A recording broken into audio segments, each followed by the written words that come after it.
नवी मुंबई शहरात महिला सक्षमीकरणासाठी विविध माध्यमातून सातत्यपूर्ण प्रयत्न सुरू आहेत, ज्यात या महिला वर्गाने साकारलेल्या विविध वस्तूंना व्यासपीठ मिळवून देण्याचा प्रयत्न केला जात आहे। नेरूळ महोत्सव 2013 ही याच वैशिष्ट्यामुळे नावारूपास आला आहे, ज्याचे आयोजन 22 ते 31 मार्च दरम्यान नेरूळच्या यशवंतराव चव्हाण उद्यानात करण्यात आलेले आहे, जेथे हा महोत्सव युवा प्रतिमेला तसेच महिलांनाही व्यासपीठ देणारा महोत्सव म्हणून ओळख निर्माण करत आहे।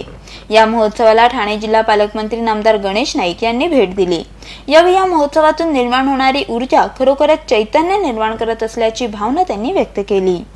खरं म्हणजे आजच्या या धावपळीच्या जीवनामध्ये माणसं एकमेकापासून दूर गेलेले आहेत। आपले फ्लॅट, आपला कामाचा रस्ता, आपलं ऑफिस आणि घर असंच जीवन बऱ्याच लोकांचं, आणि अशा कालखंडात सर्वांनी एकत्र यावं, एकमेकाची सुख समजून घ्यावी, आणि त्या निमित्तानं उत्सवाच्या निमित्तानं विविध प्रकारच्या व्यापारी वर्गाला एकत्र आणावं, महिलांना त्या ठिकाणी रोजगार मिळण्याच्या अनुषंगाने प्रयत्न करावेत।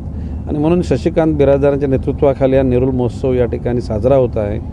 यावर्षी मोठ्या प्रमाणामध्ये लोक येतात, पुढच्या वर्षी अधिक मोठ्या प्रमाणात लोक येतील, आणि जे उद्दिष्ट आहे की सर्वांना धर्म, जात, पंथ, वर्ण, वर्गाच्या पलीकडे जाऊन माणुसकी धर्माची जी शिकवण त्या ठिकाणी द्यावी, यासाठी निश्चितपणे बिराजदारांचा हा उपक्रम स्तुत्य ठरेल। यावेळी फूबाई फू फेम कलाकारांच्या दिलखेदक विनोदांनी वातावरणात रंगत भरली, जिथे सुप्रिया पांढरे, अंशुमन विचारे, अतुल तोडणकर, कुशल बद्रिके यांनी केलेल्या धमाल विनोदाचे सादरीकरण उपस्थितांची दाद मिळवून गेली।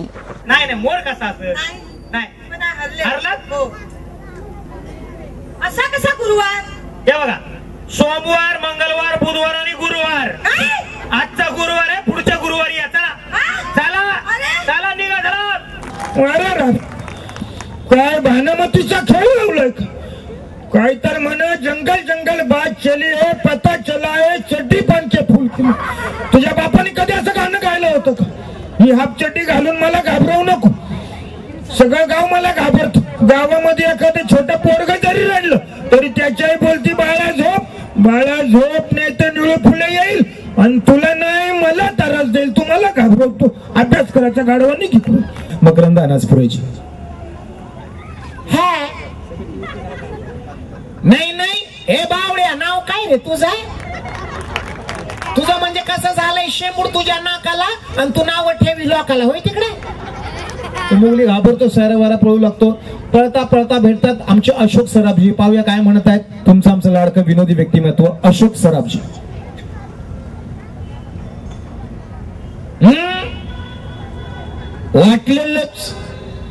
वाटलेलंच तुम्ही जंगलाचा कायदा तोडणार तिच्या आईला। या महोत्सवात महिला बचत गटांना देण्यात आलेल्या प्राधान्याबरोबरच युवा पिढीलाही व्यसनमुक्तीसाठी मार्गदर्शनपर प्रयत्नांमुळे आपले वेगळेपण सिद्ध करत होता, ज्यामुळे समाजाला एकत्रित करण्याचा प्रयत्न हा एकमेव उद्देश असल्याचे मत महोत्सवाचे आयोजक शशिकांत बिराजदार यांनी स्पष्ट केले। इथल्या आमच्या नेरूळतल्या प्रत्येक सेक्टरच्या 2-2 चांगल्या सद्गुणी मुलांनी येऊन ही नेरूळ महोत्सव समिती स्थापन केली। बरेच वर्षे ते ह्या वसाहतीमध्ये काम करत असताना, आणि ही जी 2-250 मुलं आहेत हे अतिशय सज्जन आहेत, कामसू आहेत, आणि नोकरी वगैरे करून हे समाजसेवा करायची त्यांची मानसिकता आहे। मागच्या वेळी त्यांनी हृदय तपासणी आरोग्य शिबिर भरवलं होतं, वृक्षारोपणचा कार्यक्रम, युथ कौन्सिल आणि हे सहयोग मित्रमंडळ, आणि त्यांच्या माध्यमातून नेरूळ महोत्सव समिती अशा चांगल्या विचारसरणीला सज्जन मुलांना, कुठल्याही व्यसनाधीन नसलेले अशा सगळ्या मुलांची युवक युवती यांची टीम तयार झाली। त्या टीमने ठरवलं, साहेब तुम्ही इतकं वर्ष आमच्या बरोबर आहात, नेतृत्व करावं। पण त्यांच्या आग्रहास्तव ह्या चांगल्या मुलांना वाव देण्यासाठी हा महोत्सव सुरू केला। ह्यामध्ये विशेषतः अभिमानाची गोष्ट आहे की 35 महिला बचत गटाने ह्याच्यात भाग घेतला होता, आणि त्याला आर्थिक पाठबळ माननीय नाईक साहेबांनी प्रत्येक आर्थिक गटाला चांगल्या प्रकारे आर्थिक मदत केली।